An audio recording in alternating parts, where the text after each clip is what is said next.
नमस्ते मेरे प्यारे दोस्तों। मैं हूं आपका दोस्त रोहित और ये लव स्टोरी 2.0 में आप सभी का एक बार फिर से दिल से स्वागत है। दोस्तों, आज की कहानी समाज के उस अंधेरे कोने की हकीकत है जिसे अक्सर हम अनदेखा कर देते हैं। ये कहानी है उज्जैन के रहने वाले एक सीधे साधे लड़के दीपक की। दीपक की जिंदगी में वही अरमान थे जो सबके होते हैं। एक ऐसा इंसान जो उसे समझे, उसे सच्चा प्यार दे और उसके अकेलेपन को दूर करे। लेकिन क्या इंटरनेट की दुनिया में मिलने वाला हर चेहरा वैसा ही होता है जैसा वो दिखता है? क्या हर मीठी बात करने वाला इंसान फरिश्ता होता है? चलिए बिना देर के शुरू करते हैं आज की ये भावुक कर देने वाली कहानी। जिस्म का सौदागर। उज्जैन के एक मध्य वर्गीय परिवार में जन्मा 25 साल का दीपक हमेशा से ही औरों से अलग था। बचपन में जब उसके हम उम्र लड़के क्रिकेट और शोर शराबे में मस्त रहते, दीपक घर के किसी कोने में बैठकर कविताएं लिखता या ख्यालों में खोया रहता। जैसे जैसे वो बड़ा हुआ, उसे अपने गे होने की पहचान का एहसास होने लगा। कॉलेज के दिनों में उसने कई बार कोशिश की कि कोई उसे समझ सके।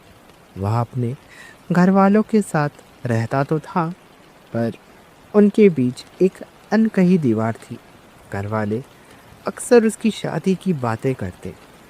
दीपक अब नौकरी लग गई है, कोई अच्छी लड़की देख ले।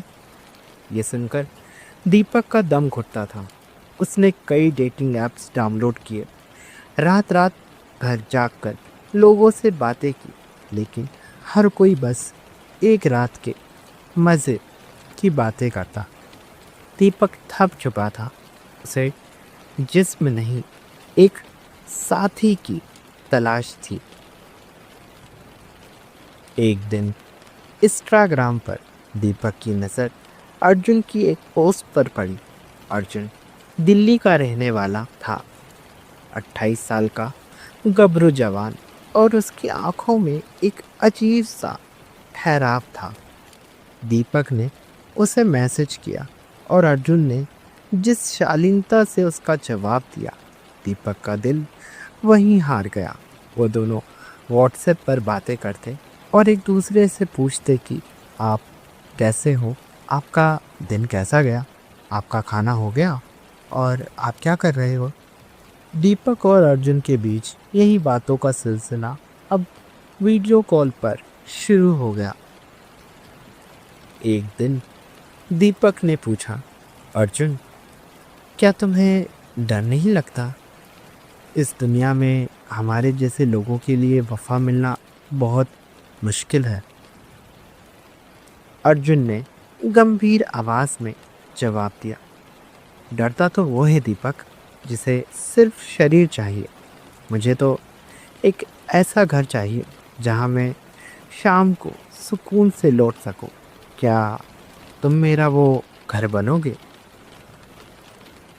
इन मीठी बातों ने दीपक के मन में अर्जुन की एक ऐसी छवि बना दी जैसे वो कोई फरिश्ता हो। एक महीने की बातचीत के बाद अर्जुन ने उज्जैन आने का फैसला किया। दीपक ने अपनी पूरे महीने की सैलरी से उसके लिए तोहफे खरीदे और सबसे अच्छी शर्ट प्रेस करके रखी। अर्जुन उज्जैन पहुंचा और उसने दीपक को एक सुनसान इलाके में स्थित अपने दोस्त के कमरे पर बुलाया। दीपक जब वहां पहुंचा तो उसकी आंखें फटी की फटी रह गई। पूरा कमरा गुलाब के फूलों से सजा हुआ था। हल्की खुशबू आ रही थी और मोमबत्तियां जल रही थी। दीपक को लगा जैसे उसकी बरसों की तपस्या पूरी हो गई हो। दीपक बहुत भावुक होते हुए बोला, अर्जुन, ये सब ये सब मेरे लिए? आज तक किसी ने मेरे लिए इतना कुछ नहीं किया।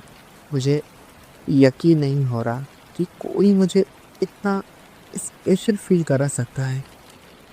अर्जुन उसका हाथ थामते हुए बोला, तुम तुम स्पेशल हो दीपक। मैं चाहता था कि हमारी पहली मुलाकात यादगार रहे। मैं तुम्हें बताना चाहता था कि तुम मेरे लिए क्या मायने रखते हो। दीपक की आंखों में खुशी के आंसू थे। उसने अर्जुन को गले लगा लिया। बातों बातों में अर्जुन उसे चूमने लगा और धीरे धीरे उसे बिस्तर की तरफ ले जाने लगा। दीपक ने धीमे से कहा, अर्जुन, रुको, अभी तो हम मिले हैं। ये सब बहुत जल्दी नहीं है। मैं बस तुम्हारी बाहों में बैठकर ढेर सारी बातें करना चाहता हूँ।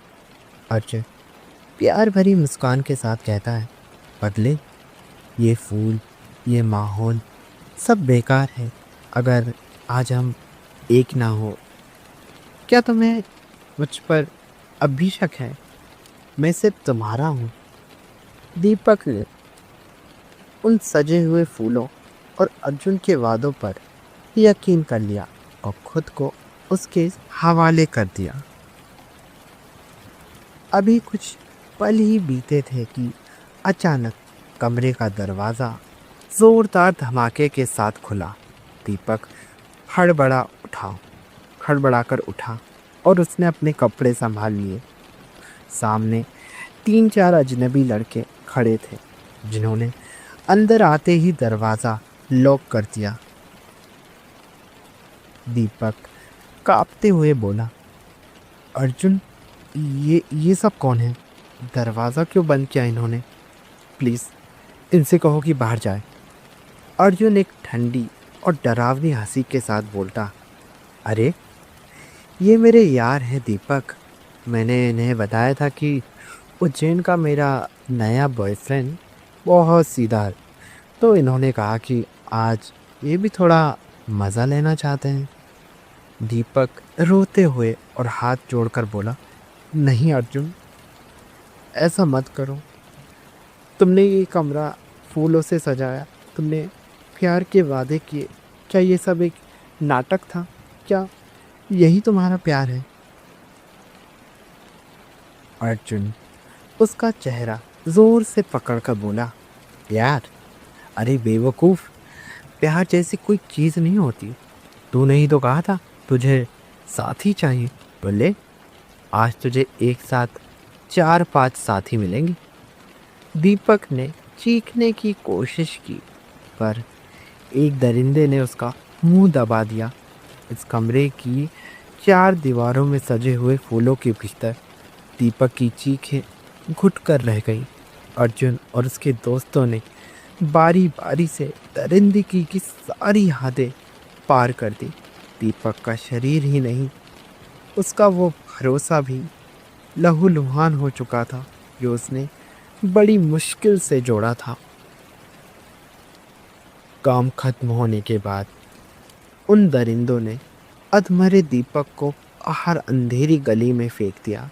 दीपक वहाँ निर्जीव बेबस पड़ा था। उसके फटे हुए कपड़े और बिखरे हुए बाल उसकी बर्बादी की गवाही दे रहे थे। वो उज्जैन का वही लड़का था जो 1 महीने पहले सच्चे प्यार के सपने देख रहा था, पर आज उसकी आंखों में सिर्फ एक भयावह सन्नाटा था। दोस्तों, दीपक आज भी जिंदा है, पर शायद सिर्फ सांस लेने के लिए। उस रात उज्जैन की उन गलियों में सिर्फ एक शरीर नहीं फेंका गया था, बल्कि एक रूह का कत्ल हुआ था। एक भरोसे की अर्थी उठी थी। दीपक ने तो सिर्फ प्यार मांगा था, पर उसे मिली ताउम्र ना भरने वाली खरोचें। अक्सर कहा जाता है कि प्यार की कोई सीमा नहीं होती, कोई लिंग नहीं होता, लेकिन सच तो यह है दोस्तों कि हमारी इस छोटी सी LGBT कम्युनिटी में, जहां हम पहले से ही दुनिया की नज़रों में अलग हैं, वहाँ अपने ही लोगों से धोखा मिलना सबसे बड़ा अभिशाप है। याद रखिए, हर मीठी बात करने वाला हमसफ़र नहीं होता और हर सजी हुई महफिल मोहब्बत नहीं होती। इंटरनेट की इस चकाचौंध भरी दुनिया में कुछ लोग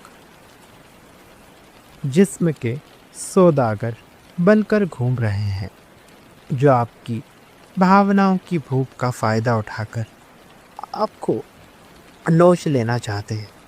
अपनी पहचान पर गर्व करना ज़रूर सीखिए, लेकिन अपनी सुरक्षा की कीमत पर नहीं।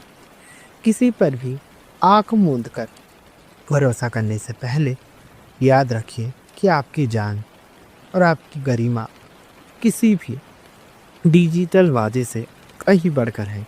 सतर्क रहिए, क्योंकि यहाँ शिकारी घात लगाए बैठे हैं।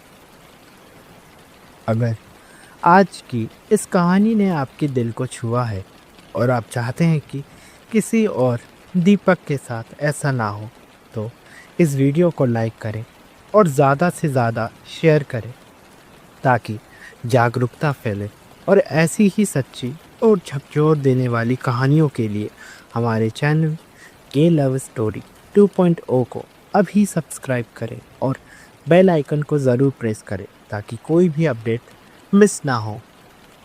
क्या आपके पास भी कोई ऐसी कहानी है जो दुनिया तक पहुंचनी चाहिए, चाहे वो प्यार की हो, धोखे की हो या फिर संघर्ष की? अपनी कहानी हमें टेलीग्राम या इंस्टाग्राम पर भेजें। हम आपकी पहचान गुप्त रखकर आपकी आवाज़ बनेंगे। आज के लिए बस इतना ही। अपना और अपनों का ख्याल रखिए। मिलते हैं अगली कहानी में। शुक्रिया।